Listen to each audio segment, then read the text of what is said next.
नमस्ते बच्चों, my self Jaiswal sir. हम पढ़ रहे हैं class 10 social science geography contemporary India part 2 chapter resources and development. Now we have seen various kinds of resources. Now resources are compulsory for human survival.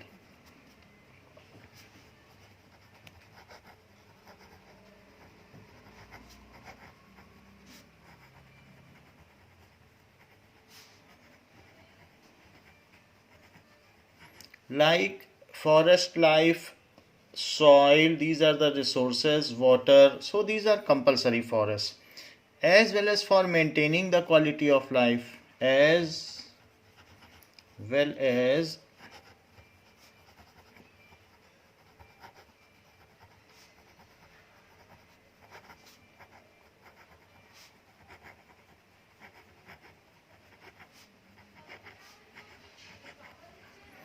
so it is needed. Human beings use resources indiscriminately, and this led to global ecological crises such as global warming, ozone layer depletion, environmental pollution and land degradation. So ऐसा हम करते रहे हैं। Human being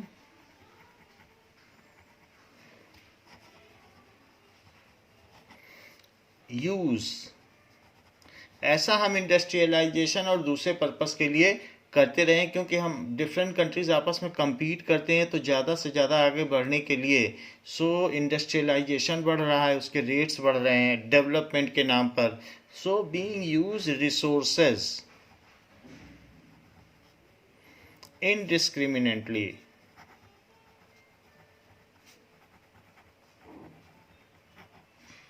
that is at very faster rate, adhadhund, and this led to, and it has led to ecological crisis,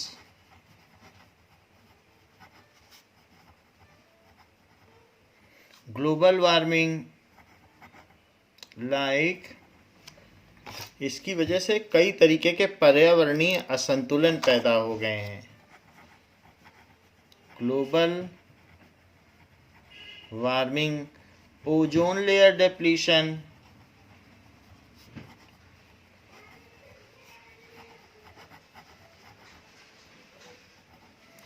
and environmental pollution,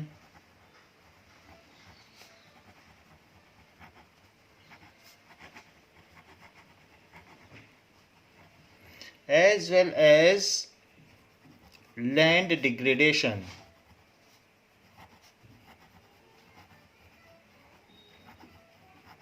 land degrade होती जा रही है। For उसका एग्जांपल जैसे सॉइल इरोजन, सो ये भी हो जाता है, सॉइल इरोजन, मृदा अपरदन। तो these are the various after effects of this use of exploitation of resources. Now उसके लिए एक जो हमारा इकोलॉजिकल इम्बैलेंस पैदा हुआ, तो उसके लिए Rio de Janeiro in Brazil.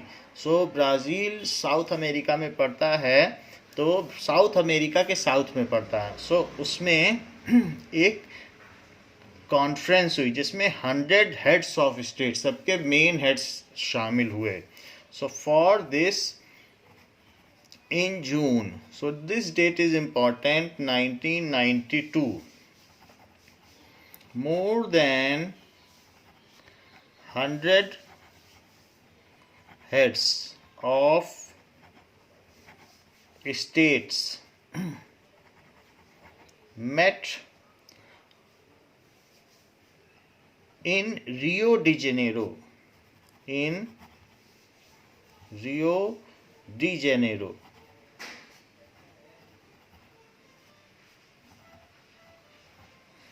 Earth summit.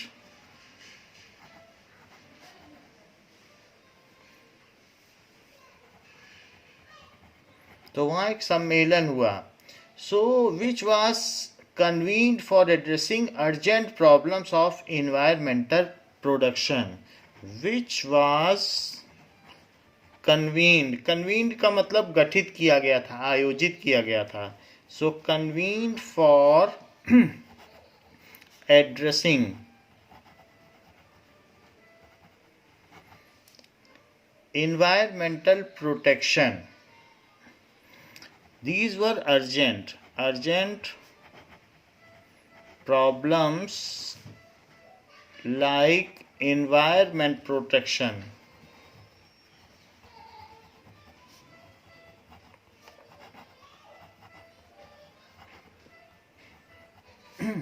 and socio-economic development.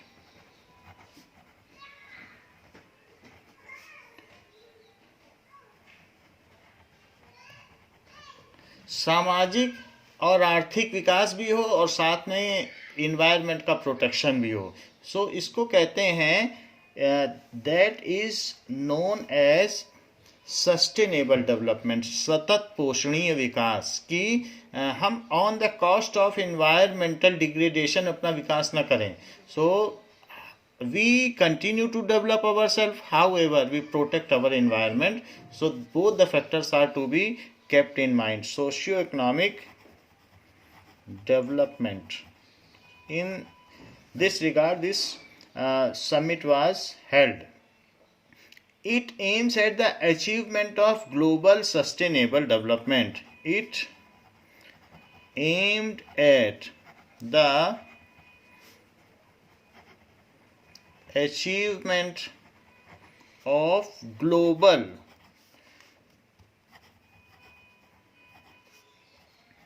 sustainable development.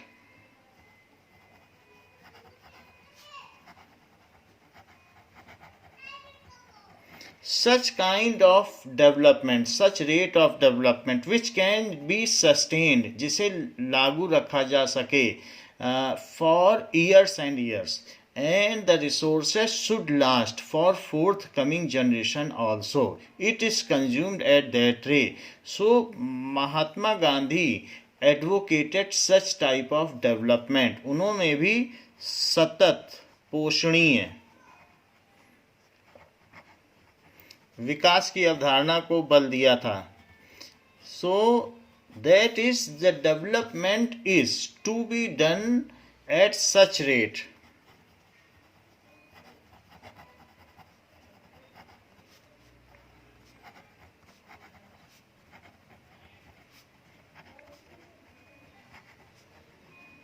that resources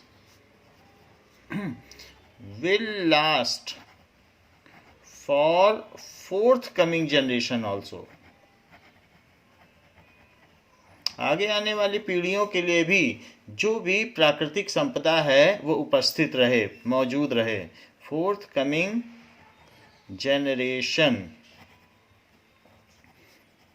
also. So the pace is to be kept in mind कि किस तरीके से हमें करना है. It should not be exploited by the present generation and consumed by them all, because this is for all the forthcoming generation. Whatever resources are bestowed to us by nature, जो हमें प्रकृति के द्वारा वरदानित प्राकृतिक संपदाएं हैं वो सभी मानव जातियों के लिए हैं, वो आगे आने वाली मानव जातियों के लिए भी.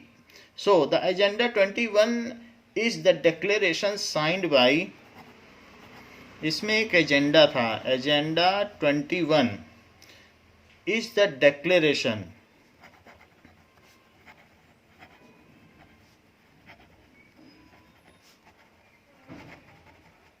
signed by more than hundreds of it.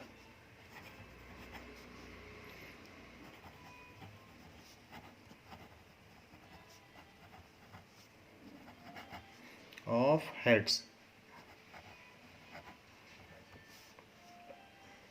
It aims at the achievement of global sustainable development. It aims at the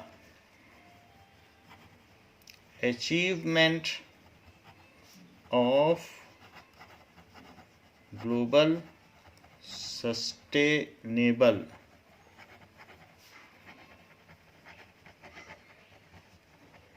development.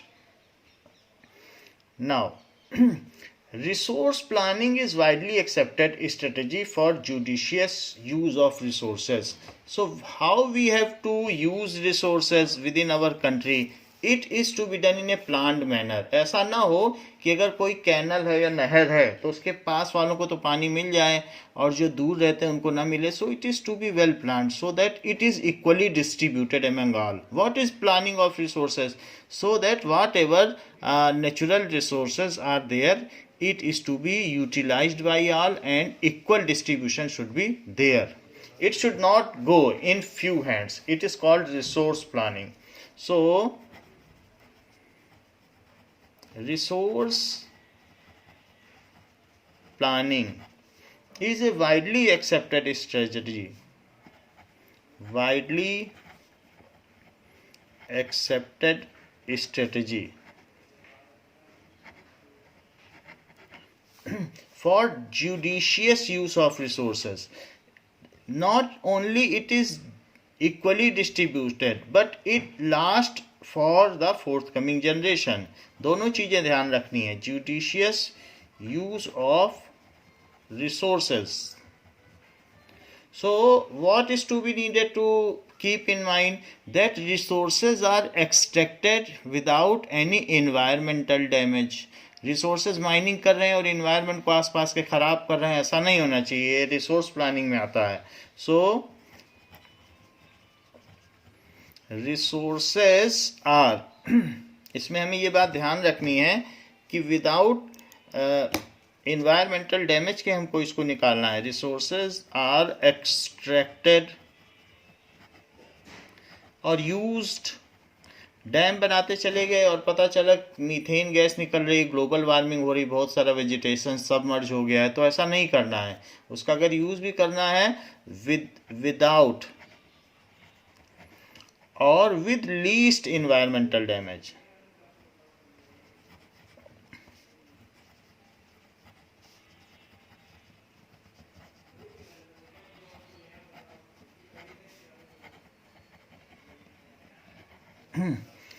Resources are extracted at such rate that it lasts for forthcoming generation. दूसरी चीज ये भी ध्यान रखनी है कि सारा ही मत यूज कर लें. Resources should be extracted. पहले तो एक्सट्रैक्ट ऐसे करना है एनवायरमेंट डैमेज ना हो, और ऐसा करना है कि उतना ही निकालो कि आगे वाले भी निकाल सकें. Extracted in such rate that it lasts longer. ज़्यादा दिन तक चले. Last longer so that forthcoming generation, आगे आने वाली पीढ़ियां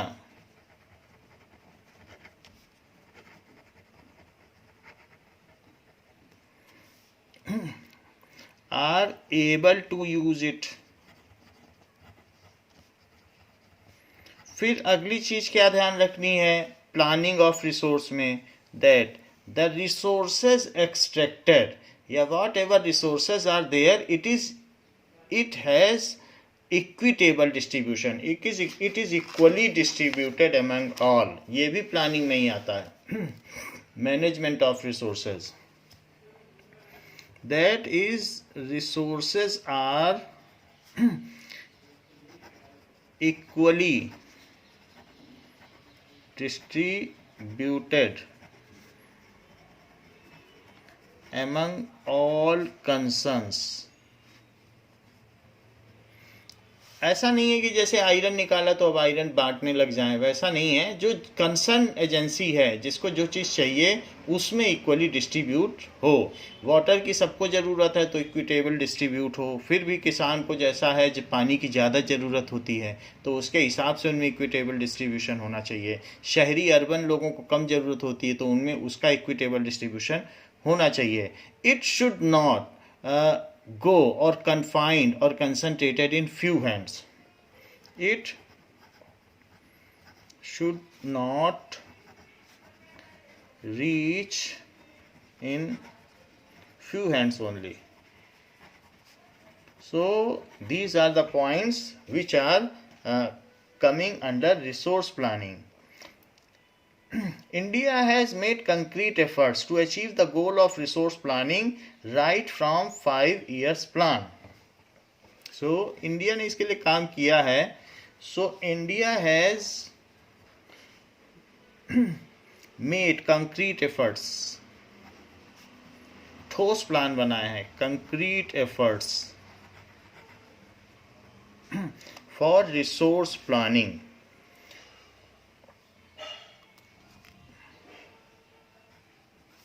To achieve the goals of resource planning.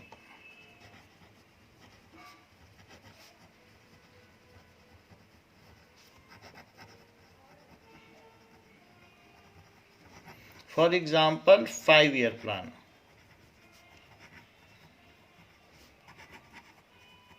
कि जो नदी का पानी इवन वन स्टेट में भी जो रिवर है उसका वाटर सब जगह दूसरे स्टेट में, राजस्थान जहाँ पानी नहीं है वहाँ तक भी पहुँचना चाहिए. It is having such a wide area और फील्ड टू वर्क अंडर. तो वो रिसोर्स प्लानिंग के अंदर में ही आता है. India has various types of relief, mountain, plateau, plains and island. तो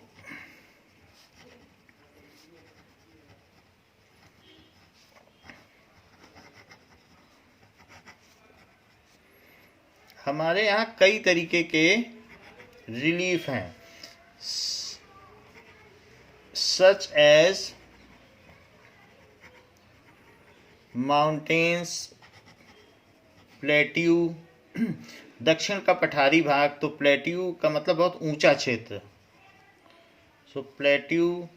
इसके अलावा प्लेन्स भी हैं. नदर्न एरिया पूरा प्लेन है जो कि एलुवियल सॉइल से बना है. एंड आइलैंड्स भी हैं, अंडमान निकोबार आइलैंड, लक्षद्वीप हैं.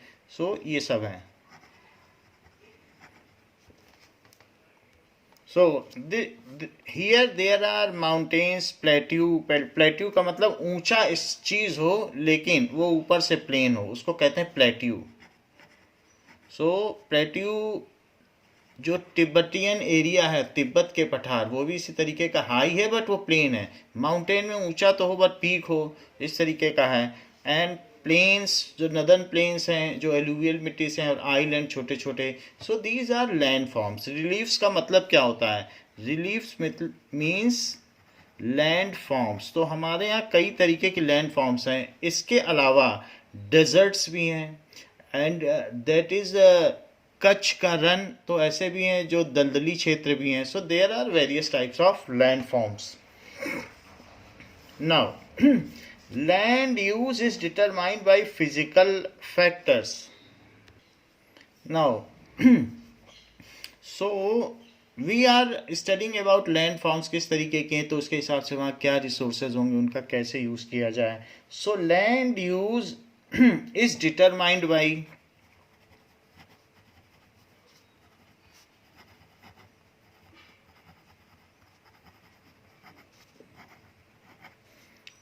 फिजिकल फैक्टर्स की उसके आगे आसपास कौन कौन से जियोग्राफिकल रीजन है, उसका कैरेक्टरिस्टिक ऑफ लैंड क्या है. सो फिजिकल फैक्टर्स, कौन कौन से physical factors, such as topography. What does it mean by topography? Topography means that is the characteristic of area of land, especially the position of rivers, mountains. उसके आसपास कौन कौन सी reverse है, सो उसको कहते हैं कि characteristics. Characteristics of land like position of reverse, के उसमें कितनी रिवर्स हैं उसी के बेसिस पर पता चल जाएगा कि वो ज़मीन कैसी है. सो पोजीशन ऑफ लैंड, माउंटेन्स, वो टोपोग्राफी है. हिंदी में भी आप समझ सकते हैं तल रूप कहते हैं टोपोग्राफी को, कि उसका ज़मीन का स्तर कैसा है, तो वो कैसी होगी इसी से पता चल जाएगा। सो उससे उसका यूज़ पता चल सकता है। माउंटेनियस है तो उसका आप ज़्यादा से ज़्यादा क्या यूज़ करोगे। सो किसी भी लैंड का यूज़ उसी के बेसिस पे डिटरमाइन होता है। क्लाइमेट वहाँ का कैसा है, कोल्ड है कि एयरी है, एरिड है, या फिर इसके अलावा वहाँ बारिश ज़्यादा होती है, उसके बेसिस पे। सॉइल टाइप कैसी है, उसके बेसिस पर ही आप रिसोर्सेस का पता लगा पाओगे। Soil types and human factors, वहाँ रहने वाले लोग कैसे होंगे। एल्यूवियल है तो वहाँ बहुत ज़्यादा पॉपुलेशन डेंसिटी होगी, ह्यूमन फैक्टर्स। माउंटेनियस है तो कम पॉपुलेशन डेंसिटी होगी, ऐसे चलता है। सो इन सब बेसिस पर लैंड का टाइप और उसका यूज़ डिटरमाइन होता है। ह्यूमन फैक्टर्स में कौन कौन से आते हैं कि वहाँ की पॉपुलेशन डेंसिटी क्या है, जनसंख्या घनत्व, इसके अलावा टेक्निकल एक्सपर्टाइज कितना है वहाँ के लोगों में। सो टेक्निकल कैपेसिटी ज़्यादा होगी तो वो बहुत कुछ कर जाएंगे। या कल्चर एंड ट्रेडिशन क्या है, ये भी इस पर भी निर्भर करता है। सो कल्चर, उसी बेसिस पे वो वहाँ का लैंड का यूज़ करेंगे। एंड ट्रेडिशन, उसके बेसिस पर उस वो सिटी जो भी कुछ हो जाएगा वो टूरिज्म का प्लेस भी बन सकता है अगर कल्चर रिच है। सो दिस और are also the factors. So land use न सिर्फ जोग्राफिकल टोपोग्राफी पे डिपेंड है, but it is also at a large extent depends on human factors. Now it is how the land use is determined. It is determined by topography कि वहाँ का कैसा characteristic है, and also by human factors. But जो हम land use कर रहे हैं उसकी वजह से हो क्या रहा है, continuous use of land. So continuous use of land over a long period of time, इससे डिग्रेडेशन हो गया है of time without taking appropriate measure to conserve and manage it, without taking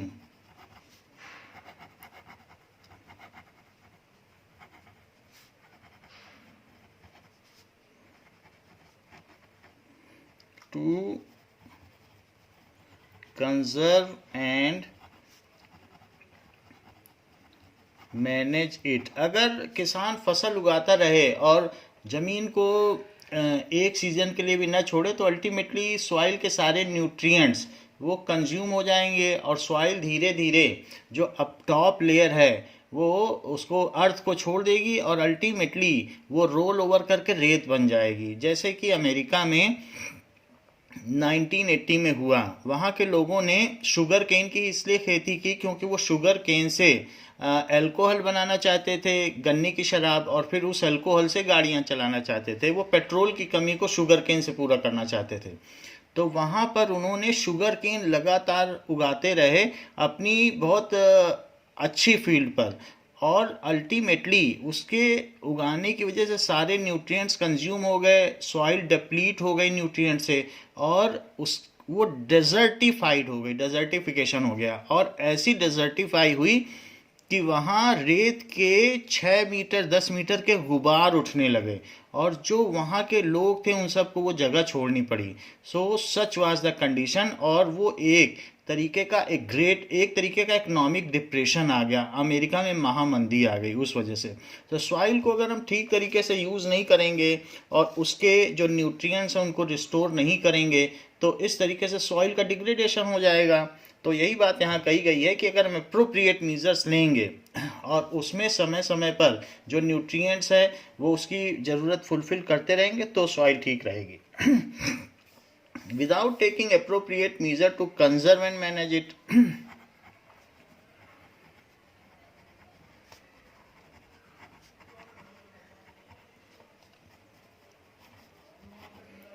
results in land degradation.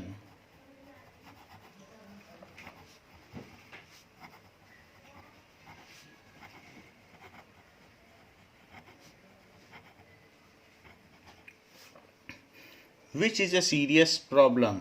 जबकि हमारी population बढ़ती जा रही है और लैंड अगर डिग्रेड हो गई तो खाना कहाँ से मिलेगा। So which is serious problem.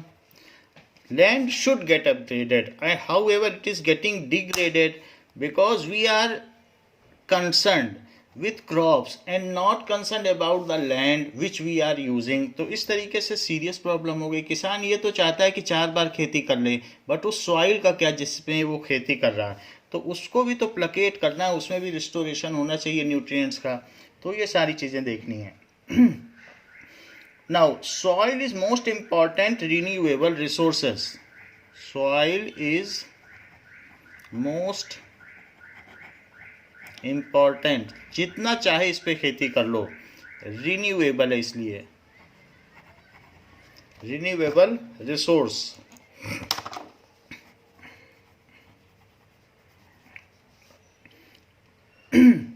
It is a mixture of natural, biotic, minerals and materials। It is a mixture of, इसमें बहुत छोटे छोटे बैक्टीरिया फॉर्म या बहुत सारे निमाटोड्स, अर्थवॉर्म्स, ये सब रहते हैं। So it is a mixture of natural, biotic components भी रहते हैं, बायोटिक कंपोनेंट्स या मटेरियल्स, एंड मिनरल्स भी होते हैं इसमें। ये एसिडिक बेसिक हो सकती है, सबसे अच्छी तो ये न्यूट्रल हो जाए तो हर तरीके की होती है। जैसे राजस्थान के आसपास कैल्शियम कार्बोनेट बहुत ज़्यादा है, मकराना में संगमरमर के पत्थर हैं, सब जगह का चूना राजस्थान से पहुंचता है, तो यहाँ बेसिक लैंड्स है। जबकि मध्य प्रदेश और जहाँ काली मिट्टी है वो सब एसिडिक लैंड है, जहाँ लेटराइट की मिट्टी है तो वहाँ एसिडिटी बहुत पाई जाती है। और जो एलुवियल सॉइल्स है जैसे कि नॉर्थ की है तो वो न्यूट्रल है। तो अलग अलग जगह की अलग अलग मिट्टी है, उसके हिसाब से वहाँ की क्रॉप्स का पैटर्न है। Now soil takes million of year to form a few centimetre in depth. Soil takes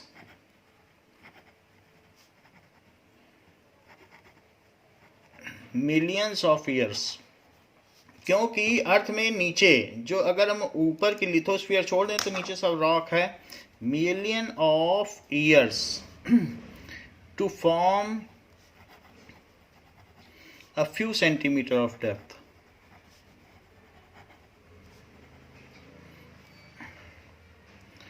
now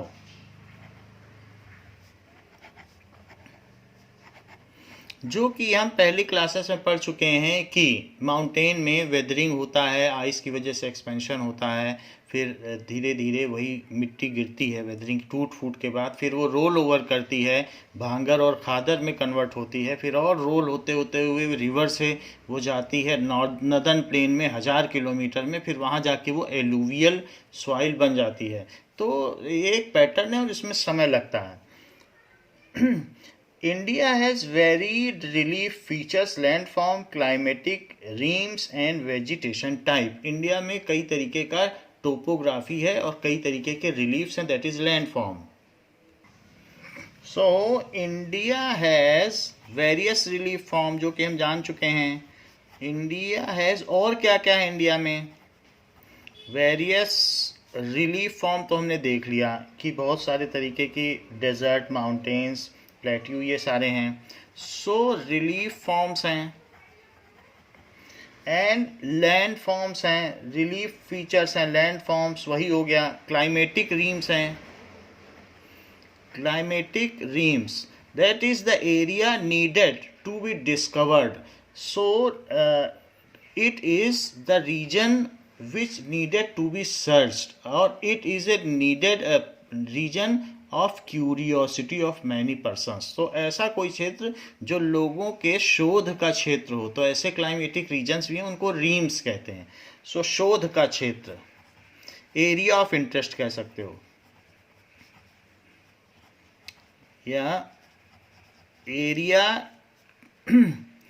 of interest. तरीके तरीके के क्लाइमेटिक कंडीशंस हैं and vegetation type.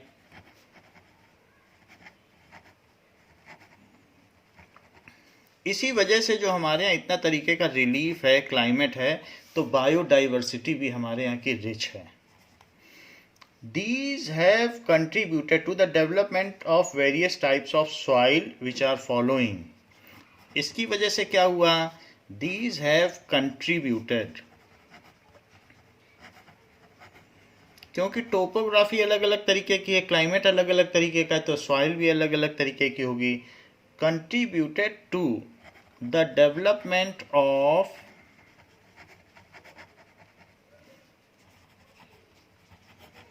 Various types of soils.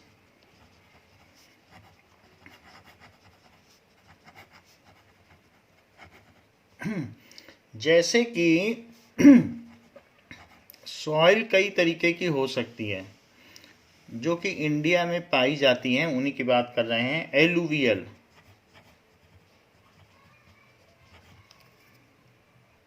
So one is alluvial. Alluvial का मतलब जलोढ़ मिट्टी, जो बिल्कुल फाइन सॉइल होती है, and it has the retaining capacity of water को ये रिटेन करती है। सो इट इज, इसको ये भी कहा जा सकता है कि जलोढ़ मिट्टी। वाटर इसमें रहता है, नीचे नहीं होता है कि परकोलेट हो जाए, इसमें ऊपर से पानी डाला जमीन के अंदर सीप्स थ्रू हो जाए, ऐसा नहीं होता है कि छन के चला जाए, तो ये रखती है पानी को। तो पहली है अलूवियल सॉइल, सेकंड है ब्लैक सॉइल। इसके बारे में हम और भी देखेंगे। तो ये एमपी में पाई जाती है काली मिट्टी, इसमें कपास यानी कॉटन बहुत पैदा होता है। रेड एंड येलो सॉइल, ये महाराष्ट्र में पाई जाती है। Red and yellow soil. Laterite, laterite rock से बनती है और ये एसिडिक होती है, सो लेटराइट सॉइल। इस तरीके की कर्नाटक में पाई जाती है। इसके अलावा एरिड सॉइल। एरिड तो वैसे डेजर्टिफाइड होती है जिसमें सैंड है, लेकिन फिर भी वहाँ कुछ ना कुछ तो उगता ही है, तो राजस्थान में एरिड सॉइल शुष्क क्षेत्रों में पाई जाती है, तो एरिड सॉइल। फॉरेस्ट सॉइल, तो इट इज़ वहाँ पर जो ह्यूमस बहुत होता है फॉरेस्ट की सॉइल में। तो इस तरीके से ये सारी डिफरेंट टाइप्स ऑफ सॉइल्स हैं। Now we will see some details about these soils. Alluvial soil, so alluvial soil northern plain में पाई जाती है।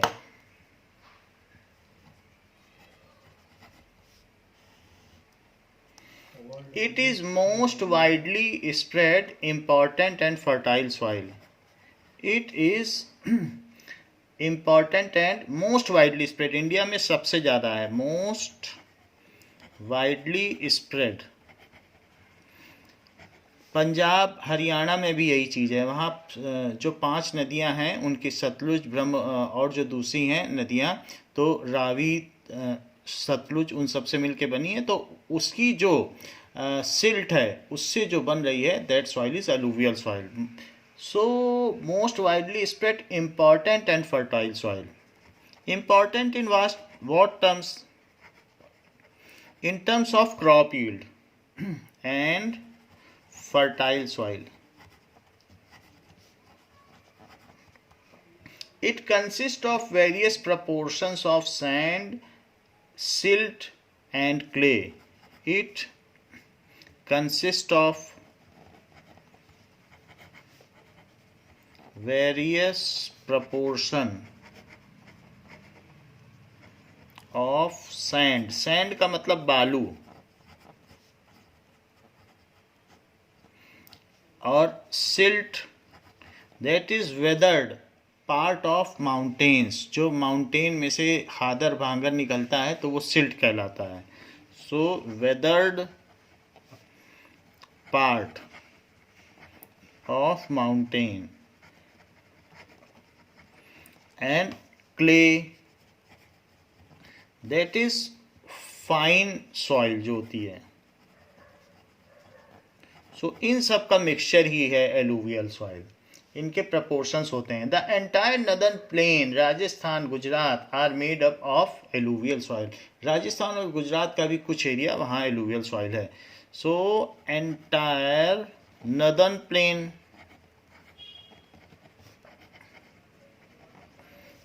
राजस्थान एंड गुजरात में एलुवियल सॉइल है।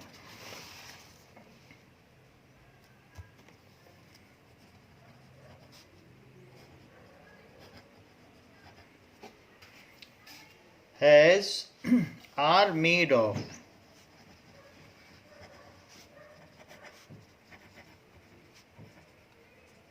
alluvial soil।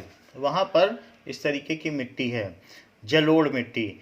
ये नदियों के द्वारा लाई गई जो सिल्ट है उससे बनती है, और वो नदियाँ अपना सिल्ट छोड़ जाती हैं किनारों पर, तो वो एक प्लेनर एरिया बन जाता है। दूर से ऐसा लगता है जैसे किसी ने उसमें प्लास्टर किया हो, इतना प्लेन लगता है। नदर्न प्लेन में जाएं तो आपको ऐसा ही लगेगा। Now these have been deposited by 3 important Himalayan river system। These have been deposited by, जो नर्दर्न एरिया है वहाँ पर जो भी रिवर्स हैं वो सब हिमालय से ही ओरिजिनेट होती हैं। सो बाई, और जो सदर्न एरिया है वहाँ जो रिवर्स हैं वो मानसून की वजह से पठारों में गड्ढे हैं उसमें इकट्ठी हो जाती हैं, और फिर वहाँ से वो धीरे धीरे गिरती रहती हैं, थोड़े समय तक गिरती हैं फिर सूख जाती हैं। तो जो नदर्न एरिया है वहाँ हिमालय से निकलती हैं और साल भर बहती रहती हैं, जबकि सदर्न एरिया जो कि प्लेट्यू है तो वहाँ बारिश के समय में नदियाँ बन जाती हैं, वही पानी बहता है कुछ दिनों तक, फिर वो रुक जाता है। So has been deposited by, तो ये सॉइल कैसे बनी है? By 3 important Himalayan rivers, by 3 important Himalayan rivers. कौन कौन सी ये रिवर्स हैं? That is the Indus, Sindhu नदी, Ganga and Brahmaputra. The Indus, Indus, that is Sindhu नदी। पंजाब का सिंध प्रांत भी इसी नाम से जाना जाता है सिंधु नदी के बेसिस पर। सिंध, इंडूस, द गंगा, गेंजेस। तो इसका भी 2880 मीटर का कोर्स है, ये लॉन्ग कोर्स की जर्नी है गंगा की। एंड ब्रह्मपुत्र, ब्रह्मपुत्र इंडिया के ईस्टर्न पार्ट में गिरती है, आसाम, बंगाल, इन सब जगहों पे। And Brahmaputra. So these are the 3 rivers who are responsible for deposit of alluvial soil in planar area. Now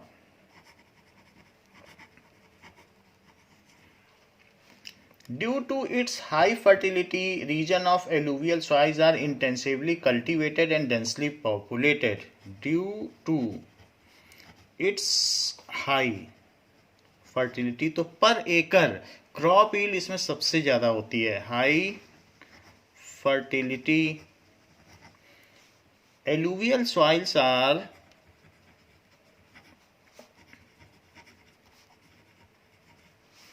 cultivated, intensively cultivated।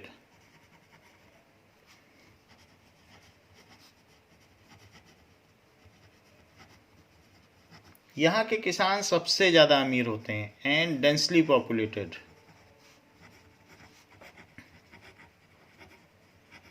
Crop yield ज़्यादा है तो यहाँ आप देखेंगे पॉपुलेशन भी सबसे ज़्यादा है। सो ये पहली बात हुई एलुवियल सॉइल की।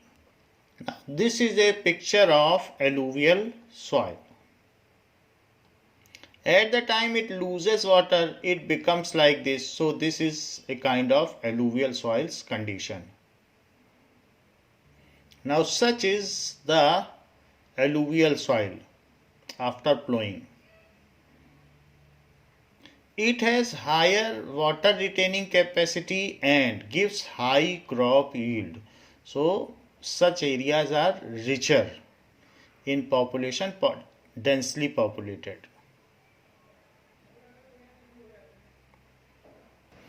Next is black soil. वो कहाँ पाई जाती है? काली मिट्टी। एक तो जलोढ़ मिट्टी बताया, अब काली मिट्टी।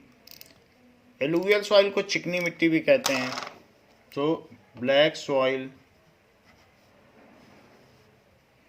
Now, black in color and it is also known as Ragur or black cotton soil. It is black in color.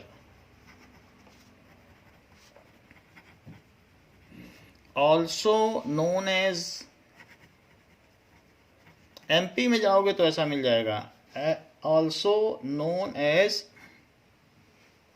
Regur और ब्लैक कॉटन सॉइल, क्योंकि इसमें कॉटन ही उगता है, cotton soil. It is ideal for growing cotton. It is ideal for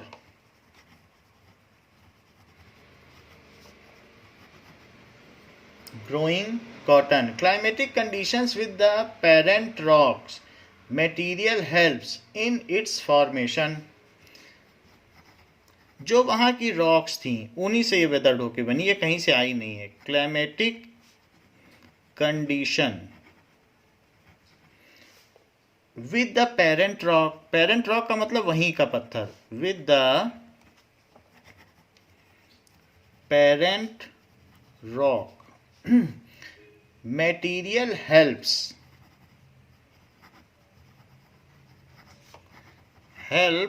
in its formation, जिससे वो बन गई. कहीं पर भी पत्थर होगा, पहाड़ होंगे तो थोड़े दिन में मिट्टी तो ऊपर बनी जाएगी. सो फॉर्मेशन, क्योंकि जो ब्रायोफाइटा है, थैलोफाइटा है, वो तो उस पर उगेंगे ही, तो उसी से उसकी ऊपर की लेयर धीरे धीरे वेदर्ड हो जाती है. Now it is found in Deccan trap. सो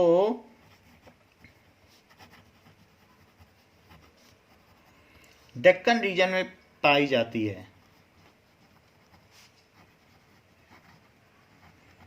जिसको कि बेसाल्ट रीजन भी कहते हैं,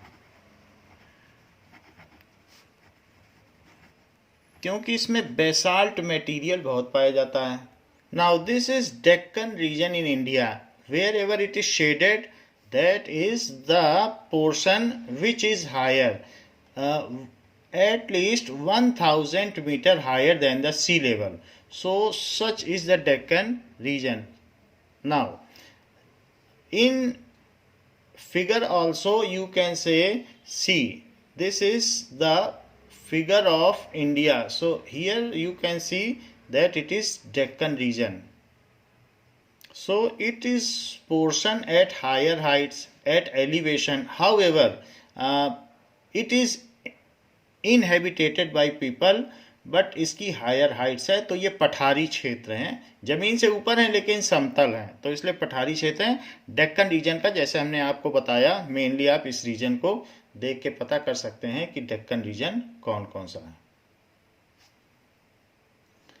this is basalt rocks. So जो MP का एरिया है, मध्य प्रदेश का, वो बेसाल्ट रॉक से बना है, जो कि वॉल्केनो से निकला हुआ उसका लावा है, वो ब्लैक कलर का होता है. तो वही चीज़ वहाँ जम गई और फिर उसी में से मिट्टी बन गई, तो इसलिए वहाँ काली मिट्टी है. तो इसलिए इसको बेसाल्ट रॉक्स रीजन भी कहते हैं, इसको ब्लैक सॉइल भी कहते हैं, तो कुछ भी कह सकते हैं, बट है यही चीज़ कि whatever lava is there, that is the contents basalt. Basalt is a material. Now what is basalt? Basalt is igneous material. Igneous का मतलब क्या होता है? आग्नेय चट्टाने, अग्नि से जो बना हो, आग्नेय. Igneous material formed from lava of volcanoes.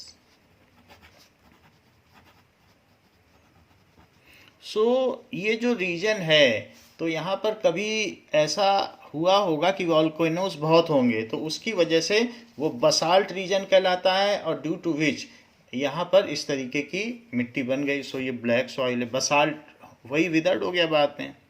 Now तो parent rock help in the formation and it is the Deccan region, जो कि हमने आपको दिखा दिया है. And is made up of lava flows. So it is made up of lava, ये हमने लिख दिया है. The plateaus of Maharashtra, Saurashtra, Malwa, Madhya Pradesh and Chhattisgarh, the plateaus of Maharashtra, जो वहाँ के पठार हैं,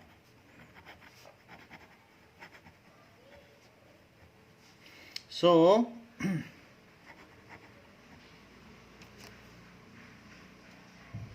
and this is Saurashtra. It is a part of Gujarat which is known as Saurashtra, maybe due to the many kings living there, that is called Saurashtra. Now here is the Malwa region in map. यहाँ पर भी काली मिट्टी पाई जाती है, सौराष्ट्र में काली मिट्टी पाई जाती है, ये पूरा महाराष्ट्र है, इसमें काली मिट्टी पाई जाती है, और इसके अलावा यहाँ मध्य प्रदेश भी है।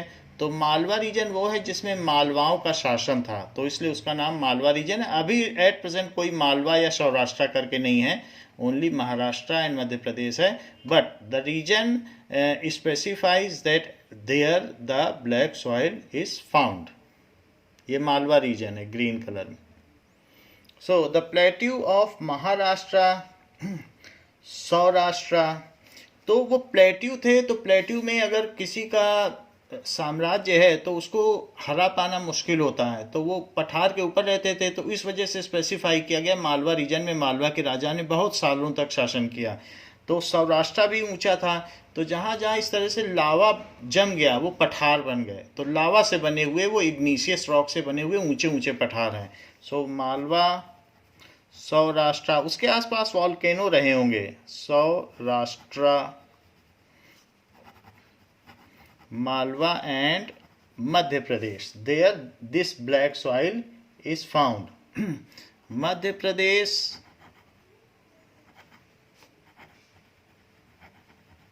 And Chhattisgarh, Chhattisgarh is also a district Madhya Pradesh के नियर है, तो Chhattisgarh, there such kind of soil is found, black soil. तो वहां पर क्या चीज उगती होगी?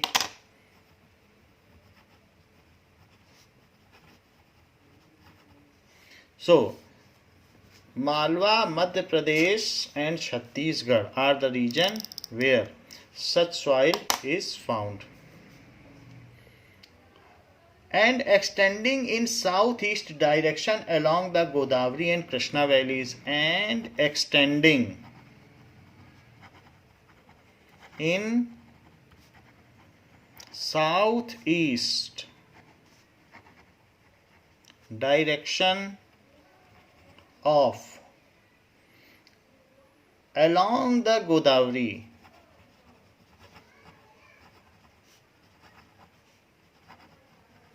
सो गोदावरी एक नदी है और कृष्णा भी नदी है, साउथ की रिवर्स हैं।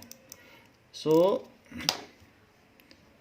गोदावरी एंड कृष्णा, कृष्णा रिवर है तो वो उसके बगल में वैली भी होगी, क्योंकि किसी न किसी प्लेट्यू से ये रिवर्स निकलती हैं, तो उसके बगल की जो वैली है, जो नीचे का एरिया है वो वैली है, जो ऊपर है तो प्लेट्यू के साथ में भी वैली होगी, प्लेट्यू जहाँ खत्म होगा वहाँ वैली होगी। So Krishna valley, so are also rich in black soil, are also rich in black soil. So this is Godavari river. Here you are seeing that this is Godavari river. ये Godavari river है और इसके south के east में, यानी इस portion में Godavari river के साउथ ईस्ट में सच सॉइल इज फाउंड। तो यहाँ बहुत बड़ा जो रीजन है महाराष्ट्र में, यहाँ से निकलती है, लेकिन ये अरेबियन सी में ना गिरकर बे ऑफ बंगाल में गिरती है, यहाँ से धीरे धीरे ढलान है, तो ये स्लोपी एरिया है, तो ये इधर की हो जाती है। So this is the Godavari river emerges from here Maharashtra and fall somewhere near Orissa. So here यहाँ पर ब्लैक सॉइल पाई जाती है। This is Krishna river in map and here also it falls in bay of Bengal. So ये महाराष्ट्र से निकलती है, जिधर उधर की ओर ही ढलान है, सो स्लोप की तरफ ये भी गिरती है, मोस्टली इसी तरीके से चलती हैं। तो ये बहुत ऊंचा एरिया है और फिर यहाँ से नीचे होता चला जाता है। तो ये यहाँ पर डेक्कन प्लेट्यू इस एरिया में है तो यहाँ से ये गिरती है इस तरह से। महाराष्ट्र ही डेक्कन प्लेट्यू है, ये एरिया तो नहीं है प्लेट्यू, तो इससे यहीं जाएगी। सो ये कृष्णा रिवर दिखाई गई है, जो इसकी वैलीज है वहाँ पर ब्लैक सॉइल होती है। Now this is map of India in which there are some regions which are less than 100 meter above ground. So यहाँ दलदली एरिया है, सी का पानी बार बार आता जाता है, तो ये 100 से कम है तो बार बार पानी आ जाएगा। So this region, even Mumbai का भी बहुत सारा एरिया ऐसा है जो 100 मीटर से भी लेस हाइट पर है, और यहाँ पर तो इसीलिए यहाँ साल्ट फॉर्मेशन या नमक बनाया जाता है। यहाँ का भी बहुत सारा ऐसा रीजन है जो 100 से नीचे, इसीलिए उड़ीसा में कई बार बाढ़ आ जाती है, साइक्लोन आ जाता है। वेस्ट बंगाल में भी यही हाल है, बिहार में भी निचला एरिया है, ये पानी में सब डूबा रहता है, बाढ़ आ जाती है। तो 100 से कम है, इसी वजह से ये सब होता रहता है। कुछ एरिया ऐसा है जो 100 से 500 है, तो उत्तर प्रदेश में भी कई, जो इसका ईस्टर्न उत्तर प्रदेश है, तो वहाँ पर भी बाढ़ रहती है क्योंकि 100 से नीचे है। यूपी का कुछ एरिया 100 से 500 तक है, ये सारा प्लेनर एरिया है, ये नदर्न प्लेन में आता है। फिर भी कुछ ऐसा भी एरिया है जो एलुवियल सॉइल से नहीं बना है लेकिन 100 से 500 है, तो ऐसा ये छत्तीसगढ़ आप देख रहे हैं, तो मध्य प्रदेश छत्तीसगढ़ जहाँ पर काली मिट्टी पाई जाती है, ब्लैक सॉइल, और ये सब भी निचला एरिया है। इसको आप कह सकते हो valley, it is valley of the Godavari river, Krishna river उसी के नीचे, क्योंकि ये सारे ऊंचे एरिया हैं। ये 500 to 1000 है तो प्लेट्यू में आ जाएगा, ये डेक्कन प्लेट्यू है जिसकी हम बात कर रहे हैं। So it is Deccan plateau. फिर कुछ एरिया इसमें थोड़ा सा ऊंचा है जिसको हमने सौराष्ट्र की बात कही थी, तो ये सौराष्ट्र है। यहाँ कुछ मालवा है तो मालवा है, और मध्य प्रदेश में भी जो ऊंचा ऊंचा एरिया है, सो सौराष्ट्र, इसी तरीके से मध्य प्रदेश, मालवा, सौराष्ट्र, महाराष्ट्र, मध्य प्रदेश, मालवा, इन सब जगहों पर ब्लैक मिट्टी पाई जाती है जो बेसाल्ट से बनी, बेसाल्ट यानी लावा ऑफ इग्निशियस रॉक। तो यहाँ हम देख रहे हैं, और यहाँ से जो रिवर्स है वो किधर जाएंगी, तो ये बहुत हायर एरिया है तो इधर की ओर जाएंगी। तो इस तरीके से कुछ ऐसे एरिया भी हैं जो और भी हाइट पे हैं, तो कुछ 100 से 1500 है, कुछ 1500 से 2000 हैं, और कुछ तो उससे भी ज़्यादा हैं। जरा हम अपने हिमालयन बेल्ट की कंडीशन देखें तो उसमें जो सबसे ऊपर है वो पिंक है, तो धीरे धीरे ये पूरा हिमालयन बेल्ट है जो इस रीजन में है। और कुछ ये भी है, तो यहाँ से ब्रह्मपुत्र रिवर निकलती है, कुछ यहाँ से निकलती है जो कि उधर चली जाती है, वो इंडूस, और कुछ ऐसी होती है तो इसमें ड्यू कोर्स में यहाँ से निकलती निकलती गेंजेस, ये गंगा है, उसका अपना एक कोर्स है, वो यहाँ से यहाँ चली जाती है, तो रूट है। तो ये हमारा हिमालयन बेल्ट है, इसके ऊपर नेपाल और इन सब में है, जो दिखाया नहीं गया है, तो ये पूरा एक साथ है, बट वो कट कर दिया है क्योंकि इंडिया का मैप है, अदरवाइज ये पूरा एक साथ है। तो ये ब्रह्मपुत्र का रीजन हो जाता है। इसकी भी 3 लेयर्स हैं। सो हिमालय की जो भी है शिवालिक्स और अलग अलग श्रेणियां हैं। Next is red and yellow soil. लाल मिट्टी क्या होती है, ये नारंगी कलर की होती है, रेड एंड येलो कलर की भी होती है। So yellow soil.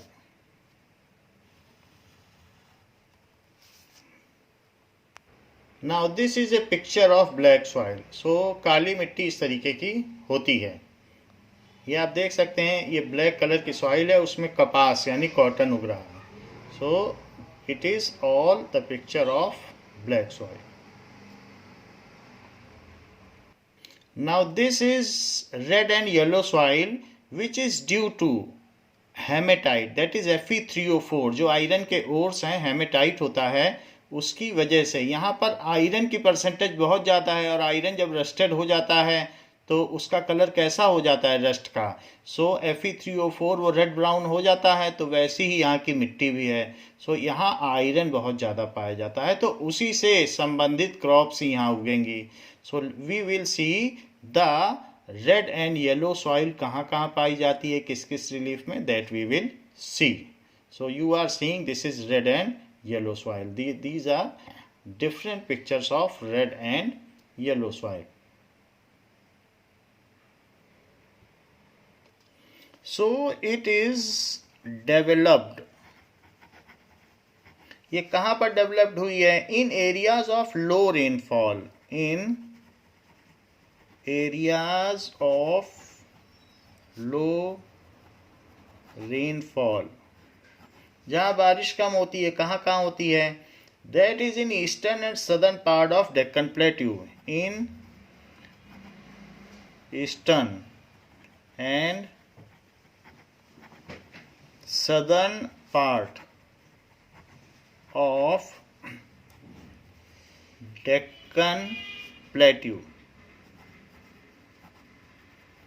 सो ऐसा होता है कि जो इंडिया है, तो इंडिया में ये तो हो गया डेक्कन प्लेट्यू, ये तो इसमें जो यहाँ से बारिश आती है तो वो डेक्कन प्लेट्यू से टकरा कर बॉम्बे में बहुत बारिश होती है, महाराष्ट्र के इस एरिया में बहुत बारिश होती है, तो उधर नहीं जाती है, फिर ये मानसून से यहीं से लौट जाते हैं। सो ये रीजन एक एरिड रीजन टाइप है। सो यहाँ लो रेनफॉल है। सो ईस्टर्न पार्ट लिखा है ईस्ट में, इसका ईस्ट तो यही हुआ ना, ये वेस्ट हुआ, ये डेक्कन प्लेट्यू है, ये दक्षिण का पठार है, that is Deccan plateau. So this is Deccan plateau. तो इसके ईस्टर्न रीजन में और सदर्न रीजन में यही हाल है, तो वहाँ पर इस तरीके की मिट्टी पाई जाती है। So it is Deccan plateau. So southern part of Deccan Plateau. They are also found in part of Orissa, Chhattisgarh, southern part of middle Ganges plain and along the western घाट। इसके अलावा यहाँ छत्तीसगढ़ है, तो छत्तीसगढ़ में भी पाई जाएगी, और also found in southern part of middle Ganges plain, जो गंगा का सदर्न पार्ट है। सदर्न पार्ट का मतलब है कि नीचे का हिस्सा, तो उस जगह पर भी लाल मिट्टी पाई जाती है। तो उसके नीचे चले जाओगे तो एमपी का ही एरिया है। And along the western ghat, तो वेस्टर्न घाट कहाँ पर है, ये जो सौराष्ट्र के ऊपर है, तो इस तरीके के जो घाट्स हैं, तो यहाँ पर भी बहुत सारी नदियाँ निकलती हैं, तो सब घाट एरिया कहा जाता है। सो इट इज़ फाउंड, और यहाँ पर भी बहुत सारी नदियाँ गिरती हैं, तो ये भी एक घाट का एरिया कहा जाएगा। तो इसको बोलोगे तो ईस्टर्न घाट। और यहाँ पर कौन कौन सी नदियाँ गिरेंगी बताओ? गुजरात में सिंधु नदी गिरेगी, सिंधु नदी का ही एरिया है, तो यहाँ बहुत सारी गिरेंगी। तो ये हो गया वेस्टर्न घाट, ये हो गया। यहाँ पर आपने देखा गोदावरी गिरती, कृष्णा गिरती है, और भी बहुत सारी नदियाँ हैं जो साउथ की सब गिरती हैं। सो इसलिए ये पोर्शन कहलाएगा, ये घाट है। सो घाट का मतलब यहाँ सैंड बहुत होगी, तो रिवर के आसपास का, तो ये कहलाता है, ये इट इज़ वेस्टर्न घाट। तो ये ईस्टर्न, क्योंकि ईस्ट में पड़ रहा है, तो इट इज़ ईस्टर्न घाट। और जो वेस्ट में पड़ा उसे क्या कहोगे? वेस्टर्न घाट। तो अब उसी के बेसिस पर हम लिख रहे हैं, जो जो एरिया आपको बताया गया कहाँ कहाँ पाई जाएगी। So it is found in eastern and southern part of Deccan plateau. तो जो लाल मिट्टी है, that is found in eastern and southern part of Deccan Plateau. Now, so we will see कि यहाँ पर ये हो गया ईस्टर्न पार्ट, तो ये लाल मिट्टी, सदर्न पार्ट तो यहाँ लाल मिट्टी, तो यहाँ लाल मिट्टी, ईस्टर्न एंड सदर्न पार्ट। फिर क्या कह रहा है? इसके अलावा ये कहता है it is also found in Orissa, ये Orissa. It is also found in Chhattisgarh, तो Chhattisgarh. It is also found in southern part of Ganges range, तो गंगा है, तो गंगा के नीचे ऊपर यहाँ से अगर ये हम देख लें कि यहाँ से गंगा गिर रही है, तो गंगा के नीचे southern part of Ganges. It is found in western ghat, तो यहाँ भी पाई जाएगी। तो इतनी आपको जगह माइंड में पिक्चर बना लेनी कहाँ कहाँ पाई जाती है। In eastern and southern part of Deccan plateau, Deccan plateau है दक्षिण का पठार, तो उसके eastern and southern part of Deccan plateau. और कहाँ पाई जाएगी? उड़ीसा एंड सदर्न, छत्तीसगढ़ में भी पाई जाएगी। छत्तीसगढ़, तो यहाँ पर Fe3O4, that is iron oxide बहुत है, रस्ट, आयरन रस्ट का फार्मूला होता है Fe3O4। And southern part of middle Ganges range, southern part of middle Ganges या गंगा रेंज या प्लेन। और कहाँ पाई जाएगी? And along western Ghat, and ये है वेस्टर्न घाट, सौराष्ट्र का क्षेत्र। एंड उसके ऊपर का ले लो, सौराष्ट्र में तो काली मिट्टी, उसके ऊपर and along western Ghat. So here it is found. So it is red due to the diffusion of iron in crystalline and metamorphic rocks. ये red क्यों है? It is red due to diffusion of iron in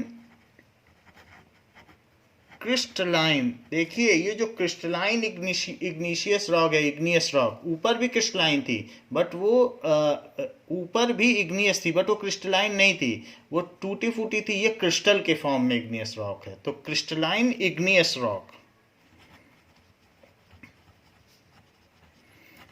igneous rock और metamorphic rock आपस में एक दूसरे से diffuse हो गई हैं, मिल गई हैं, उसकी वजह से ये मिट्टी बनी है। तो मेटामॉर्फिक रॉक हम आपको बता देते हैं क्या होती है। Metamorphic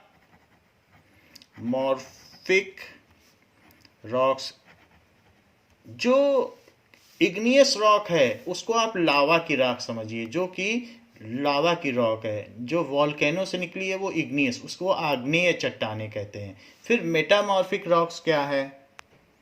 Now this is metamorphic rocks. Metamorphic rocks का मतलब है metamorphs. Metamorph का मतलब है sudden change. इफ किसी चीज में सडन चेंज आता है, मेजर ट्रांसफॉर्मेशन होता है, तो उसकी एटिमोलॉजी, उसका शब्द रचना होती है मेटामॉर्फ्स, उसको कहते हैं।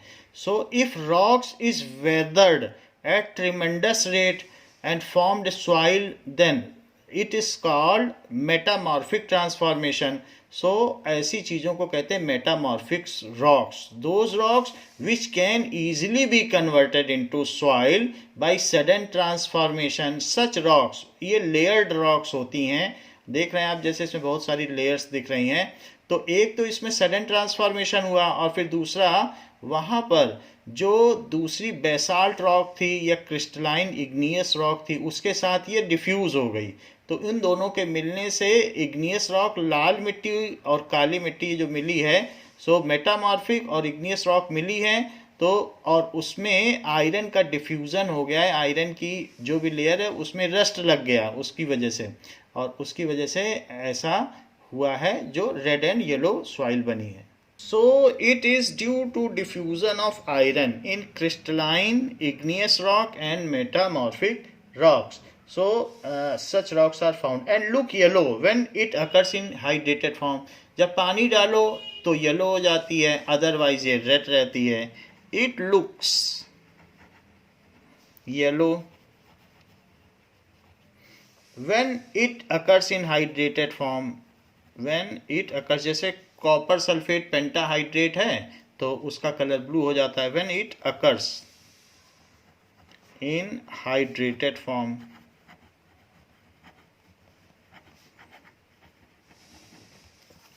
तो हमने देखा कि जो वेजिटेबल्स हैं बहुत सारी, वो सब एलुवियल सॉइल में उगती हैं। कॉटन उगता है ब्लैक सॉइल में, तो फिर रेड एंड येलो सॉइल में क्या उगता है? नाउ द क्रॉप फॉर्म्स यहाँ क्या पाई जाती हैं? सो क्रॉप फॉर्म्स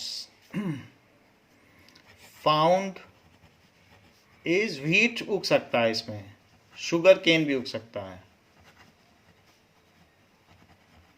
इसके अलावा रागी भी एक तरीके से मिलेट है जिससे रोटियां बनती हैं, सो सस्ता पड़ता है, रागी भी उग सकता है। सो व्हीट मिल सकता है। ग्राउंड नट, मूंगफली भी उगती है, ground nut. So such things are found in this. Potato भी मिल सकता है, पोटैटो में भी रख दो तो काला पड़ जाता है, तो आयरन की मात्रा होती है। So these are found in such soil. Now laterite soil, it forms in area with high temperature and heavy rainfall. It forms in area with high temperature हो तो वहाँ प्रेसिपिटेशन ज़्यादा होगा, इवापोरेशन ज़्यादा होगा वहीं पे, फिर प्रेसिपिटेशन होगा, फिर कंडेंसेशन होगा, फिर बारिश होगी. Temperature and heavy rainfall.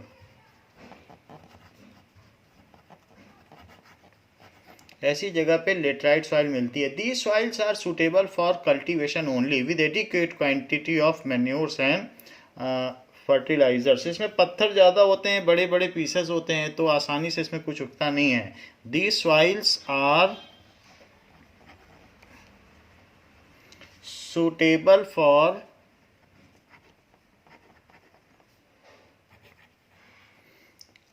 Cultivation. ये एसिडिक भी होती है, कल्टीवेशन. सो इनमें आप उपज उगा सकते हो, कल्टीवेशन कर सकते हो, लेकिन कैसे? Only with adequate quantity of manures. Only with adequate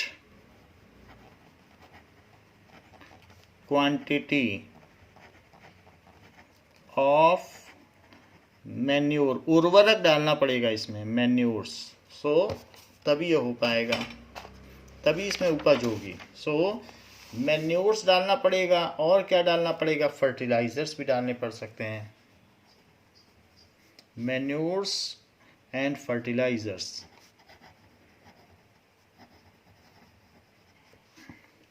These soils are mainly found in Karnataka.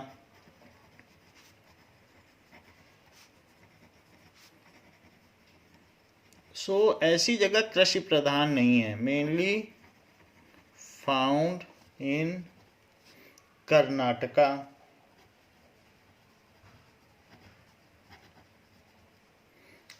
Kerala, Tamil Nadu. खैर केरला तो कोस्टल एरिया है, तो वहाँ नारियल बहुत ज़्यादा होता है, उसके बेसिस पे काम चल जाता है. तमिलनाडु और केरला में बहुत तरीके के जो मसाले होते हैं, तो उसके लिए भी ये फेमस है. नाउ मध्य प्रदेश.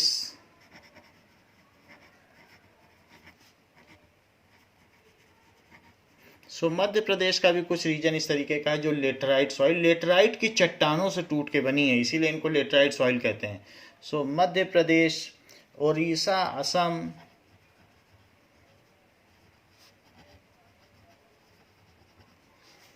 आंध्र प्रदेश एंड केरला.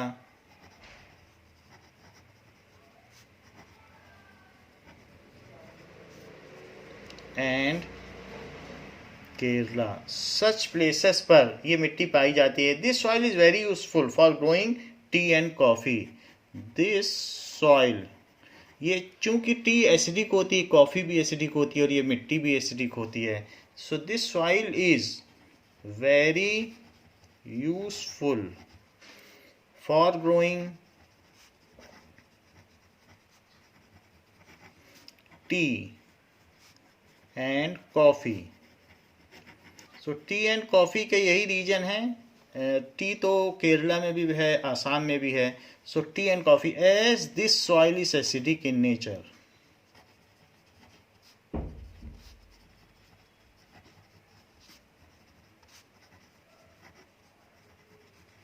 सो इस वजह से इसमें टी एंड कॉफ़ी उग सकती है.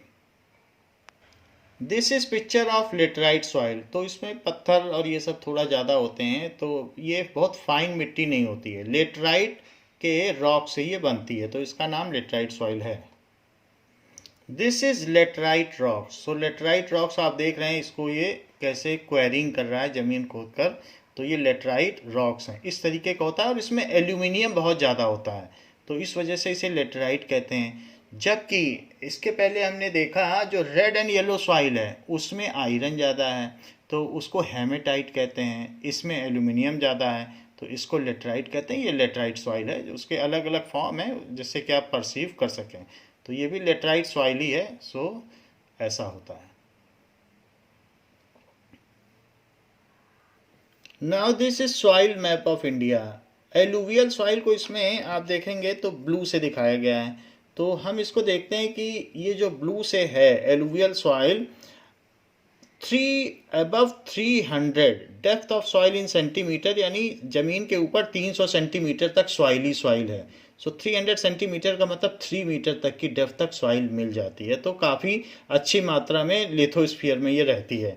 तो देखें ये ब्लू रीजन कहाँ कहाँ है इंडिया में और कहाँ कहाँ एलुवियल सॉइल पाई जाती है। So we can perceive that this is the region. तो आप ये लिख सकते हैं कि यूपी में पाई जाती है, बिहार में पाई जाती है एलुवियल सॉइल। इसी मैप को देख के आप लिख सकते हैं UP, Bihar, alluvial soil, Haryana, Punjab, Chandigarh, यहाँ जहाँ जहाँ का रीजन दिख रहा है। सो सम एरिया ऑफ आसाम, तो वहाँ पर भी एलुवियल सॉइल पाई जाती है। वेस्ट बंगाल में भी एलुवियल सॉइल पाई जाती है। यही रीजन आप लिख दें देख कर। और इसके अलावा गुजरात का कुछ एरिया है, सो उसमें भी अदर देन सौराष्ट्र जहाँ पर एलुवियल सॉइल पाई जाती है। और देखें तो कहीं कहीं क्या और भी कहीं पाई जाती है, तो और कहीं तो नहीं दिख रहा है। तो इसी तरीके से आप ये माइंड मैप बना लें कि इन जगहों पर जहाँ जहाँ आपको ब्लू दिख रहा है वो एलुवियल सॉइल का रीजन है। फिर हमने दूसरी तरीके की सॉइल पढ़ी, वो कौन सी है? फिर हमने डेजर्ट सॉइल, हम इसको पढ़ लेंगे अभी, एरिड सॉइल। तो एरिड सॉइल जमीन में 300 से नीचे तक की लेयर रहती है, यानी थिकनेस ऑफ सॉइल की बात कर रहा हूँ। तो थिकनेस ऑफ सॉइल, और ये जो सॉइल है ये 6.5 से 8.5 यानी एसिडिक से बेसिक पीएच रेंज में रहती है, यानी ये अच्छी खासी न्यूट्रल भी है। तो न्यूट्रल में पाई जाती है। एलुवियल सॉइल सभी चीज़ों के लिए अच्छी है। जबकि ये जो भी है डेजर्ट सॉइल, ये बेसिक रेंज में जा रही है। आप देखिए 7 से ऊपर पीएच वैल्यू है, तो बेसिक है। तो डेजर्ट हम जानते हैं राजस्थान है, वहाँ तो चूना ही है, कैल्शियम कार्बोनेट, वहाँ मकराना पाया जाता है। तो डेजर्ट सॉइल कहाँ पाई जाएगी? नाउ डेजर्ट सॉइल जिसको कि येलो दिखाया गया है वो राजस्थान में पाई जाएगी। तो इसकी लोकेशन याद करने में हमें दिक्कत नहीं है, थोड़ा सा गुजरात का भी रीजन ले लेना। तो इन सब जगह पे बेसिक मिट्टी पाई जाती है। तो देखेंगे कि उसमें क्या क्या उग सकता है, बेसिक चीज़ में क्या क्या उग सकता है। नाउ ब्लैक सॉइल, तो हमने ये देखा था जो ब्लैक सॉइल है ये ज्वालामुखी के जो लावा होते हैं, वाल्केनो के जो लावा होते हैं, यानी इग्नियस रॉक्स, वो सेटल हो जाते हैं और इग्नियस रॉक बनाते हैं, आग्नेय चट्टाने। तो उससे उसमें जो बेसाल्ट होता है वो मटेरियल ब्लैक कलर का होता है। तो उसके वेदरिंग से ब्लैक सॉइल बनती है और इसका पिक्चर जो है लाइट ग्रीन कलर में दिखाया गया है। तो आप ये देख लें कि ये भी अच्छी खासी सॉइल है। इसमें दोनों तरीके से है कि 6.5 से 8.4 यानी 7 के दोनों तरफ जा रहा है। तो ये न्यूट्रल सॉइल है। तो हम देख लें ग्रीन एरिया कहाँ कहाँ है और कहाँ कहाँ ब्लैक सॉइल है। तो हम यहाँ पर देखते हैं कि महाराष्ट्र, मालवा रीजन, यहीं पर मालवा के पठार थे जहाँ मालवा के शासक राज्य करते थे, मध्य प्रदेश और सौराष्ट्र, ये सौराष्ट्र का रीजन है जहाँ 100 राजा लोग राज्य करते थे। तो इस तरीके से इन सभी जगहों पर and some part of here you can see, Telangana भी कह सकते हो। तो इसको देख के अगर आप कहोगे तो कभी भी गलत नहीं होगा, याद करने की ज़रूरत नहीं है। तो इस तरीके से एक माइंड मैप बना लें कि कहाँ कहाँ पर ब्लैक सॉइल है। तो ये एक पेपर में भी आप एक मैप में ये फिगर कर लें तो सबसे अच्छा रहेगा। नाउ इसके बाद देखो ब्लैक सॉइल के बाद रेड सॉइल। तो हमने देखा था जो मेटामॉर्फिक रॉक है जिनमें अचानक बहुत ज़्यादा परिवर्तन होगा, तो वो मेटामॉर्फिक रॉक होगी। तो रेड एंड येलो सॉइल, वो इसमें ये 5 से 7.5 है। ज़्यादातर ये एक एसिडिक है, 7 थोड़ा ही उधर गया है, बाकी तो एसिडिटी पर है। तो इसलिए जो रेड एंड येलो सॉइल है उसमें कॉफ़ी या चाय ही उगाई जा सकती है, क्योंकि कॉफ़ी का पीएच 5 होता है और चाय का करीब 6 होता है। तो इस तरीके से चाय कॉफ़ी उगती है। ज़रा देखें ये कहाँ पाई जाती है, और रॉक से थोड़ा ही ऊपर रहती है, 25 सेंटीमीटर। थोड़ा खोदोगे तो चट्टान मिल जाएगी। तो रेड सॉइल का इसमें जो मैप बनाया गया है वो ऑरेंज कलर का है। तो हम ऑरेंज कलर देख लें कि कहाँ कहाँ पर रेड सॉइल मिलती है, रेड एंड, तो इससे पता चल जाता है ये ऑरेंज का है, तो ये रेड एंड येलो सॉइल मिल जाती है।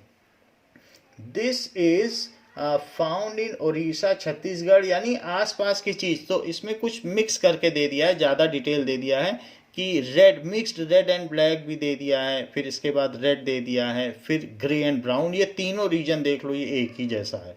ये सब हमारी बुक में अभी इसको स्प्लिट नहीं किया गया है।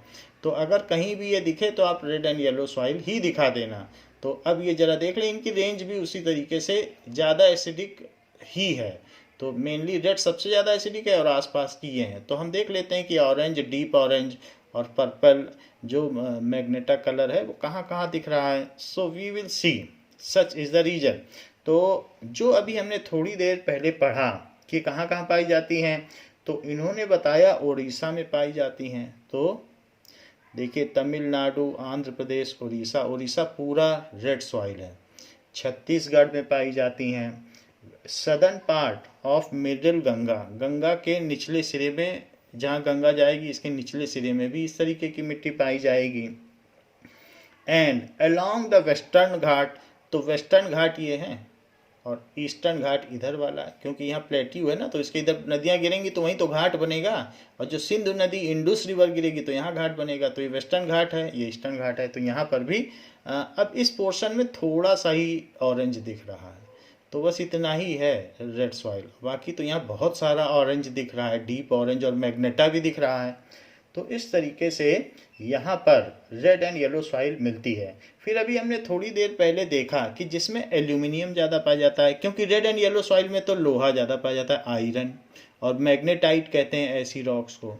नाउ अब जहाँ पर एल्यूमिनियम ज़्यादा पाया जाएगा उसको लेटराइट कहते हैं। लेटराइट के स्टोन्स का भी हमने पिक्चर दिखाया। तो हम ये देखेंगे लेटराइट सॉइल कहाँ पाई जाती हैं, जहाँ एल्यूमिनियम ज़्यादा पाया जाता हो। हमारे अर्थ में सबसे ज़्यादा मेटल के मामले में एल्यूमिनियम ही इसके कोर में है। तो एल्यूमिनियम सबसे ज़्यादा है मेटल में। तो अब देखो उसको लेटराइट सॉइल का कैसा पिक्चर दिखाया है। लेटराइट सॉइल का ये हल्का ऑरेंज है, इस तरीके आप पिंक कह सकते हो। तो अब हम ढूंढेंगे कि लेटराइट सॉइल कहाँ कहाँ पाई जाती है। सो पिंक जहाँ दिखे, देखो केरला में पाई जाती है, तो ये हम लिखा देंगे। कर्नाटका में भी क्या कहीं पिंक दिख रहा है, देखो तमिलनाडु में पिंक है, यहाँ लेटराइट सॉइल, यहाँ एल्यूमिनियम मिल जाएगा, तो ये मिल जाएगा। एमपी में भी पिंक होगा, थोड़ा उड़ीसा में भी पिंक होगा, थोड़ा कर्नाटका में पिंक है। फिर और देखो थोड़ा थोड़ा पिंक है, उड़ीसा में थोड़ा सा पिंक है, थोड़ा छत्तीसगढ़ में पिंक है। तो ये माइंड मैप आप बना लें, तो यहाँ यहाँ ये पाई जाती है। It is useful for growing tree and T and coffee. ये चीज़ हमने देख ली है कि एक टी एंड कॉफ़ी उगाने के लिए लेटराइट सॉइल काफ़ी उपयोगी है। और कहीं पिंक है ऊपर, तो और कहीं तो पिंक नहीं। ये भी थोड़ा सा पिंक है, तो ये भी एरिया आप लिख सकते हो कि यहाँ पर भी पिंक है। तो राजस्थान के सदर्न पार्ट में, सदर्न ईस्ट में पाई जाती है। नाउ जहाँ जहाँ ऐसा दिखेगा यहाँ भी थोड़ा बहुत पिंक दिख रहा है। तो जो चीज़ आपको जैसी दिखे, तो ये भी थोड़ा बहुत पिंक है, तो उसके बेसिस पे आप लिख सकते हैं। Now we will see next कि माउंटेनियस सॉइल कैसी होती है। सो माउंटेन में जो पाई जाएगी वो माउंटेनियस सॉइल होगी। सो इट इज़, जहाँ जहाँ ग्रीन होगा वहाँ माउंटेनियस सॉइल पाई जाएगी। सो ये ग्रीन है तो बस माउंटेन है जहाँ वहाँ माउंटेनियस सॉइल है। और एरिड सॉइल हमने आपको बता दिया, ये येलो कलर की थी, तो उसको एरिड यानी बलुई मिट्टी, जो बालू से बने तो बलुई मिट्टी। तो इस तरीके से ये कहा जा सकता है। और माउंटेनियस सॉइल को आपकी बुक में फॉरेस्ट सॉइल लिखा है, तो अगर मैं माउंटेनियस सॉइल कह रहा हूँ तो उसे फॉरेस्ट सॉइल करके जाना चाहिए। Now next is arid soil. Arid soil का मतलब बलुई मिट्टी जिसमें बालू ज़्यादा हो। जो राजस्थान गए होंगे उन्होंने देखा होगा, दैट इज एरिड सॉइल। सो इसको कहेंगे बलुई मिट्टी, बालू ज़्यादा होगा।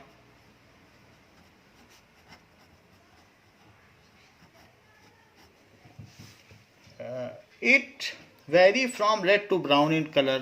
It vary from red to brown in color. They are generally sandy in texture and saline in nature. They are generally Sandy, ये सैंड होता है,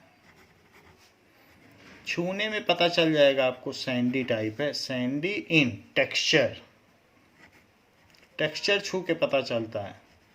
एंड सैलाइन, उसमें बहुत सारे मिनरल होंगे तो सैलाइन, नमकीन, सैलाइन बोला जाता है नमकीन को, saline in nature. And common salt is obtained from it by evaporating water। And common salt, ये कहीं कोस्टल एरिया में होगी, सॉल्ट इज ऑब्टेन्ड, और कहीं कहीं जहाँ कोस्टल एरिया नहीं है वहाँ सिंपली भी एरिड सॉइल है, शुष्क भूमि, ऑब्टेन्ड इट बाय इवेपरेटिंग वाटर। कभी वहाँ पर भी सी रहा होगा, लेकिन राजस्थान में फिर सी चला गया तो वहाँ की सॉइल अब एरिड रह गई, तो वहाँ साल्ट नहीं बना सकते हो, लेकिन कभी न कभी तो सी रहा होगा। Evaporating the water. These soils are found in the hilly and mountain areas where sufficient rainfalls are available। These soils are found, तो ये कहते हैं ये हिली एंड माउंटेनिया एरिया में पाए जाते हैं, sufficient rain forest are available. तो इस तरीके की मिट्टी, ये इसमें सैंडी है, इसमें बालू या बड़े बड़े पार्टिकल ज़्यादा हैं, इस तरीके से कहा जा रहा है। So these soils are found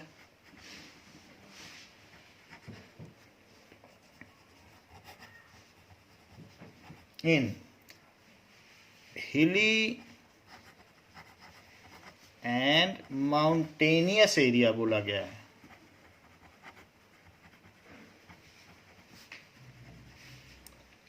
Where sufficient rain forests are available, where sufficient, ऐसे फॉरेस्ट जो रेन की वजह से हैं। तो अभी हम देखेंगे राजस्थान में कैसी मिट्टी पाई जाती है। ये तो कह रहा है माउंटेनी एरिया में जो पाई जाएगी वो एरिड सॉइल्स होंगी। Rain forests are available.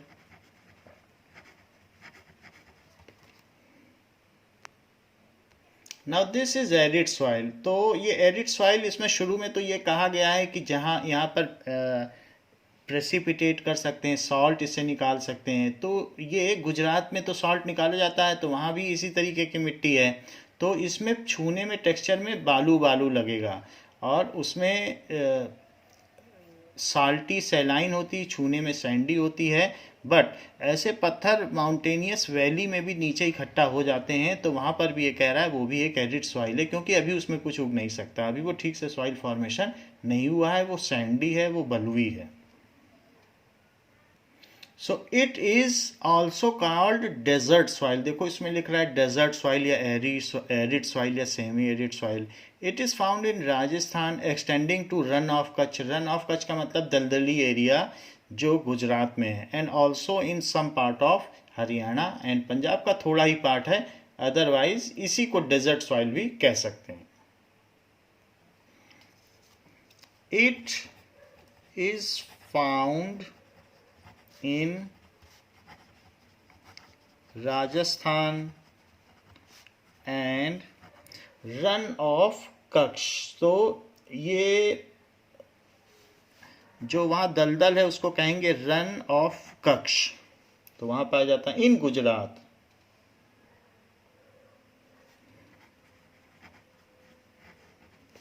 So Gujarat and some part of Punjab and Haryana, तो वो भी है, अदरवाइज इतना लिखना ठीक है। So it is very infertile in nature. Saline बहुत होती है, so very infertile in nature.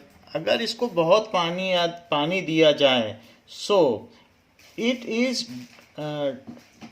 कैसा किया जा सकता है, प्रॉपर फर्टिलाइजेशन दिया जाए, ड्रॉट रेजिस्टेंट किया जाए कि सूखा ना पड़े, and so soil tolerant crops जैसे बार्ली, बाजरा उगाया जा सकता है, व्हीट, मेज, मक्का उगाया जा सकता है, और पल्सेस। सो क्रॉप्स इस जगह पे क्या हो सकती हैं, क्रॉप्स ग्रोइंग आर बार्ली, सो जौ उगाई जा सकती है, बार्ली सस्ती होती है, बार्ली ज्वार। एंड कॉटन भी उग सकता है, कॉटन, मेज, भुट्टा या मक्का उग सकता है, पल्सेस भी उग सकती हैं, पल्सेस एंड व्हीट तो उग ही सकता है। सो ऐसा यहाँ का क्रॉप पैटर्न होगा। Next is forest soil. So इसमें एक लाइन लिखी है, इन हिली एंड माउंटेन एरिया जहाँ पर sufficient rain forest are available. चाहे तो इसे आप मत लिखें, वैसे बुक में लिखा है आपके कि ये चीज़ है, बट आप एरिड में डेजर्ट का ही लिखें, लिखा हुआ है। अगर ये चीज़ ना समझ में आए तो ना लिखें, वरना माउंटेन के वैली में भी ऐसे कंकड़ पत्थर रहते हैं तो वहाँ पर भी ये सब हो सकता है। तो एक तरीके से सॉइल का टेक्सचर है जो वहाँ भी पाया जाता है। सो बुक के हिसाब से ये है, और अदरवाइज आप इसे स्किप भी कर सकते हैं। Next is forest soil. These are found in hilly area with rain forest. This is found in hilly area with rain forest। क्योंकि वही चीज अब अगले लाइन में भी लिख दी गई है, with rain forest. Soil texture varies according to mountain environment. Soil texture ये माउंटेन में पाई जाती है, वेरीज अकॉर्डिंग टू कितना ऊंचा माउंटेन है, क्योंकि कॉनिफेरस शंक्वाकार वन भी होते हैं जहां ऊंचे चलने पर। तो माउंटेन का कितना हाइट है उसके बेसिस पर है। सो माउंटेन एनवायरनमेंट, तो उसको फॉरेस्ट सॉइल कहेंगे। They are loamy and silty in valley side. इसमें सिल्ट बहुत होता है, so they are loamy.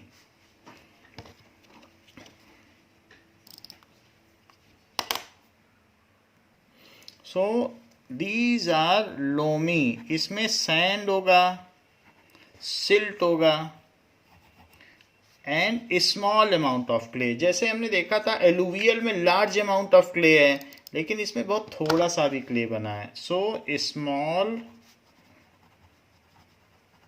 Amount of clay. इस तरीके से सैंड वो होता है जो मिट्टी रोल ओवर करती रहे कई सालों तक, तो वो बालू बन जाती है, वो अपना न्यूट्रिएंट्स, वो डेड मिट्टी कहलाती है। और सिल्ट होता है जो अभी अभी माउंटेन से निकली हुई नई मिट्टी है, अभी उसे मिट्टी बनना है। सैंड वो होता है जो मिट्टी बन चुकी लेकिन वहाँ पर कभी न कभी ड्रॉट आया, वो मिट्टी ज़मीन को इरोजन कर चुकी, फिर वो सैंड बन जाती, बालू बन जाती है। तो ऐसा होता है। और क्ले, इसमें जो फाइन मिट्टी है वो बहुत थोड़ी सी होती है। सो इस तरीके की फॉरेस्ट सॉइल होती है। तो ये लोमी होती है एंड सिल्ट, उसमें सिल्ट भी ज़्यादा होता है। So they are loamy in nature. So they are coarse grained in the upper slope. They are coarse, मोटे मोटे मिट्टी होगी तो कोर्स। एक फाइन ग्रेन्स होते हैं, एक कोर्स ग्रेन्स होते हैं, दाने इसके बताए जा रहे हैं, ग्रेन्स इन अपर स्लोप। ऊपर बहुत ऊंचाई के पहाड़ों पर तो कोर्स ग्रेन है, नीचे चलने पे थोड़े फाइन हो जाएंगे क्योंकि वो रोल ओवर करेगी। इन अपर स्लोप्स। सो इसमें ये तो हिमालयन रीजन में पाई जाती है, तो इसमें क्या क्या उग सकता है। सो मेज, इसमें मक्का उगाया जा सकता है, एंड शोरगम। शोरगम का मतलब होता है चारा पशुओं के लिए।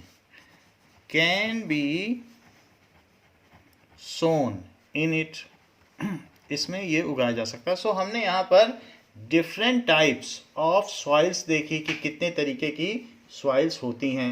नाउ इन नेक्स्ट क्लास हम देखेंगे कि सॉइल इरोजन कैसे होता है और सॉइल इरोजन का कंजर्वेशन कैसे किया जाए। सो लैंड डिग्रेडेशन किस वजहों से होता है। So these are the things will be covered in next class.